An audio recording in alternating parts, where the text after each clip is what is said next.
রে, কি হলো তোমার? ঘুম থেকে উঠে বসে পড়েছো? কোনো বাজার সদাই নিয়ে আসবে না? আরে কই, এখনো ঘুমিয়ে আছি। আমি তো এখনো বসে আছি। তুমি কি দেখো না নাকি?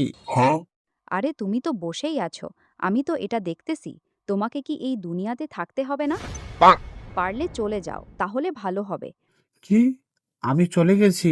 কোথায় চলে গেছি? দেখো, তোমার সামনে আমি জলজন্ত একটা মানুষ এখনো বসে আছি।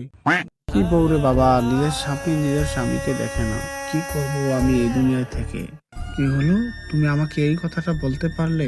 এটা নিজের কানে না শুনলে আর নিজের চোখে না দেখলে কখনো বিশ্বাস করতাম না। তোমার মতো বউ নিজের স্বামীর অমঙ্গল চায়, আজকে আমি এটাই দেখলাম। আমি কি তোমার অমঙ্গল চাই?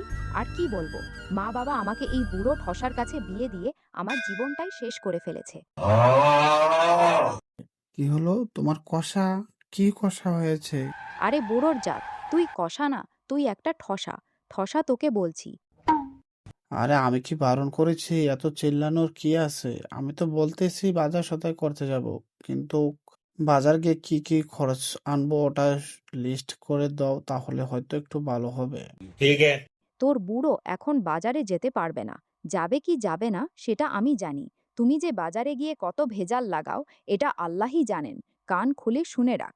আজকে বাজারে গিয়ে যদি কোনো প্রকার ভেজাল করো বা আমার কাছে কোনো নালিশ আসে, তাহলে তোমাকে একদিনের জন্য ছাড়ব না। যতদিন লাগে আমি বুঝিয়ে দেব। ঘোড়ার ডিম? ঘোড়ার ডিম কোথা থেকে আসলো? আরে বুড়ো, ঘোড়ার ডিম না। আমার কথা ভালো করে শোনো। বাজার থেকে চিকন চাল কিনে আনবে।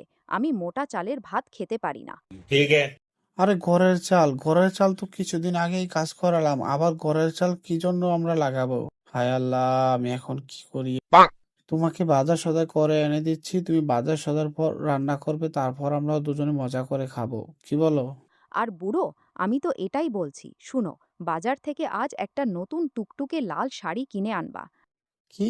আমি দাড়ি কাটতে? আর আমার মুখে তো দাড়ি নেই, আমি দাড়ি কাটবো কিভাবে? ওরে, আমি তো তোমাকে দাড়ির কথা বলিনি, বলেছি শাড়ির কথা। কি বললা? আমি মিথ্যা কথা বলছি? আমি কখনো মিথ্যা কথা বলি না। আরে না না, বুড়ো, তুমি মিথ্যা কথা বলছো। আমার 14 গোষ্ঠীর মানুষও এত মিথ্যা কথা বলে না। কি? ভুসি? ভুসি দিয়ে কি করবে? আমরা তো গরু বাছুর কিছুই পালি না, তাহলে ভুসিতে তুমি কি করবে? খাবে নাকি? আরে না না, বুড়ো, তোমার 14 গোষ্ঠীকে খাওয়াবো আর তোমাকে উদ্ধার করে ছাড়বো। এগো, আমার তো মনে হয় আমার 14 গোষ্ঠীর মধ্যে কেউ ভুসি খায় না। তোমার গোষ্ঠী জ্ঞাতির মধ্যে কি কেউ ভুসি খায়? ওটা আমাকে বলো, আমি নতুন ভুসি থেকে কিনে এনে খাওয়াবো। আচ্ছা ঠিক আছে, অনেক ঝগড়াঝাটি হলো, আমি এখন যাই বাজার।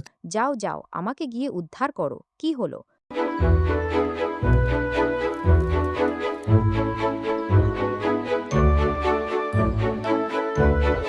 কি খবর আয়ান মিয়া?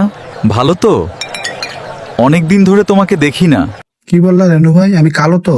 তোমাকে কে বলেছে আমি কালো? দেখো তো, আমি ধূপধূপে সাদা, তারপর তুমি আমাকে কালো বলো? আরে তুমি কালা, তোমার 14 গোষ্ঠী কালা, আমাকে তুমি কালা বলতে এসেছো? যাই হোক, তোমার দোকানে চা খেতে আসছিলাম, তা আর খাবো না, গেলাম আমি চলে।